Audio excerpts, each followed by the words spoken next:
বহুত বছর ওয়েটিং করার পরে ডিম্পু দাদার লাগে হ্যান্ডশেক করার সুযোগ পেলাম। নাহিদ আফরিন ক্লক পাওয়ার পরে আমাকে দিল বেস্ট উইশ। আফতাব দাদার হাতে থেকে প্যাকেট লাঞ্চ পাই আমি তো খুবই খুশি হইলাম। একই সময় জুবিন দা, রবি দা, নাহিদ আফরিন, ডিম্পু দা ক্লক পেলাম। বিদ্যুৎ দা এবং মৃদুল দাকে এই জায়গায় পেলাম। ডিম্পু দাদা আমার মোবাইলটা নিয়ে মনে রাখার মতো একটা ভিডিও শুট করে দিল।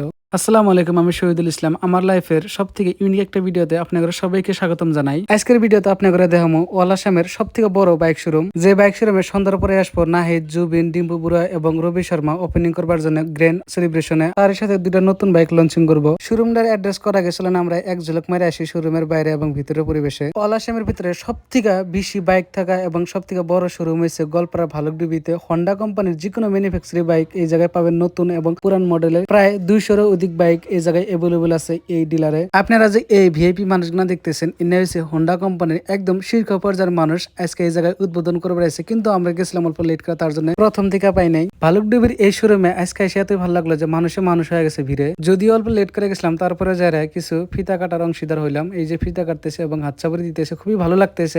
কারণ আসামের ভিতরে সব থেকে বড় বাইক শোরুম এটাই হইতেছে গোলপাড়ার ভালুকডুবিতে। এবং এক্সচেঞ্জ করার ভালো একটা সুবিধা আছে। নতুন নতুন বাইক, নতুন নতুন কালেকশন হন্ডা কোম্পানির সব অ্যাভেলেবল পাওয়া যাবে এই শোরুমে। হন্ডা কোম্পানির যে কোনো ম্যানুফ্যাকচারিং বাইক আপনারা পাওয়ার জন্য গোলপাড়ার ভালুকডুবি ডিলারে যোগাযোগ করা পারেন। এই শোরুমে লেটেস্ট বাইক গুনার ভিতরে হর্নেট 2.0 বাইক দেখলাম, যেটা যারা রাইডিং করে তাদের জন্য বেস্ট হবে বলে আমি ভাবি, কারণ খুব স্পিডে চালানো যাবে স্মুথলি। তার উপরে আছে লেটেস্ট এনএক্স হন্ডা কোম্পানির। ওপেনিং মোমেন্টে বহুত কালচারাল প্রোগ্রাম আছে, যেটা ইতিমধ্যে আমি মিস করে ফেলাইছি। অন্যদিকে হাজার হাজার মানুষ ওয়েটিং করে আসলো যে কুহন জুবিন গার্গ আসবো, কিন্তু কারো কাছে সঠিকভাবে সোর্স আসলো না যে কুহন উপস্থিত হবো। তার জন্য সবাই বাইরে এইভাবে ওয়েটিং করে আসলো। যেহেতু আমি লেট করে গেছি, তার জন্য আমি ঘোরাফেরা করে দেখতেছি কোনে কি ধরনের ফেসিলিটি আছে। তেমন এক সময় আমার এক ভিউজার আমাকে ডাক দিল, তার জন্য আমি ভিডিওটা শুনে অফ করলাম। ভাইটার সাথে কিছু টাইম কথাবার্তার পরে আমি আবার ভিডিও স্টার্ট করলাম। এটা হচ্ছে ইমবার্গ হন্ডা শোরুমের সার্ভিস সেন্টার। এই জায়গায় আসামের যতগুনা হন্ডা কোম্পানির বাইক আছে এনে একদম সুন্দরভাবে সার্ভিস করা পাবো। হয়তো এটাই নামুনে আসামের সব থেকে বড় বাইকের সার্ভিস সেন্টার হবো, যেটা সরকারি হসপিটালের থেকে বহুত চকচকে এবং পরিষ্কার হবো। উদ্বোধনী অনুষ্ঠানের সময় বিভিন্ন গেস্ট আইছিল, তাদের জন্য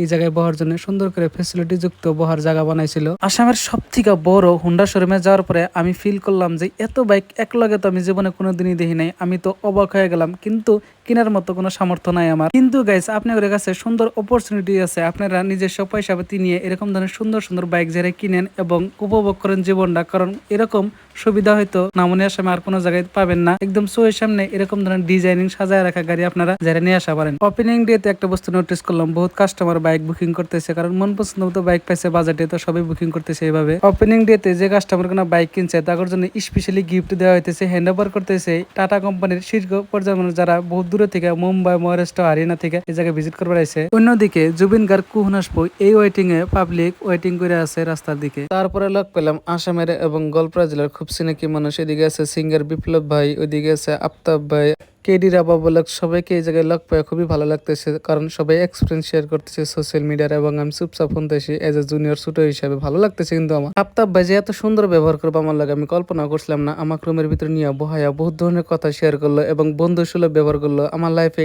এর থেকে বড় চাওয়া বড় পাওয়ার কি আছে কোন? এত সুন্দর ভাবে আমার লাগে ব্যবহার করলো আফতাব ভাই। কেনেকুৱা লাগি আছে দাদা? বহুত ভাল। আৰু আহি যে ইয়াতে ইমান ইউটিউবৰ কণ্টেণ্ট ক্ৰিয়েটৰ লগ পাইছোঁ, বিৰাট কিবা এটা ভাল লাগিছে।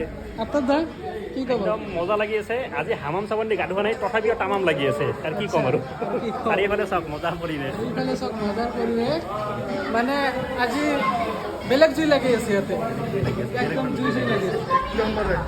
মনে হয় আমরা সব আফতাব ভাইয়ের বাড়িতে গেছি। আফতাব ভাই নিজে প্যাকেট লাঞ্চ সবের হাতে দিতেছে আর করতেছে খাওয়া এবং এনজয় করা। আমাকে দিচ্ছে, আমি খুব খুশি, কারণ আমি ভাবি নাই যে প্রথম লোক পাওয়াতে আফতাব ভাই আমার সঙ্গে এত সুন্দর ব্যবহার করবো। আমার ফিলই হইতেছে না যে আফতাব ভাই আমাকে চিনে না বা আফতাব ভাইয়ের লাগে আমি আগে পাশে ওরকম ধরনের কথাপাতি নেই। আফতাব ভাইয়ের ব্যবহার একদম সুন্দর, একদম অন্তর ছুঁয়ে গেল আমার ফার্স্ট টাইম লক করার পরে। তারপরে আমরা সবাই এভাবে প্যাকেট লাঞ্চ খাওয়ার জন্য ব্যস্ত হয়ে গেলাম। খুবই ভালো লাগতেছে এখন লাগে সময়টা স্পেন্ড করে। আর আমার সন্ধ্যা 6টা পার হওয়ার পরে পরে যেন অডিয়েন্স দেওয়া ভরপুর হয়ে গেছে, কারণ বর্তমান জুবিন, ডিম্পু বড়ুয়া, রবি শর্মা, নাহিদ আফরিন আহার টাইম এসে সবাই রেডি হয়ে গেছে এই জায়গায়। এবং ভিড় লাহালে এত হইতেছে যে কল্পনা করা পারতেছি না যে কত মানুষ হবে, এবং সবাই অপেক্ষায় আছে জুবিন, নাহিদ, ডিম্পু, কুহুন আসবো এবং কুহুন সবাই চোখের সামনে দেখা পাবো। সন্ধ্যা 7টা পার হওয়ার লগে লগে উপস্থিত হন জুবিন দা, ডিম্পু বড়ুয়া, রবি দা এবং নাহিদ আফরিন। তারপরে অডিয়েন্সের কি বাজে একটা বিগ ক্রাউড সৃষ্টি হয় এবং সিচুয়েশনটা খুব ভালো লাগার মতো হয়। তো তারপরে কি হলো জানার জন্য পরবর্তী ভিডিওতে চোখ রাখুন। আর এখনো যারা আমাকে ফলো করেন নাই, প্লিজ ফলো করে দেন।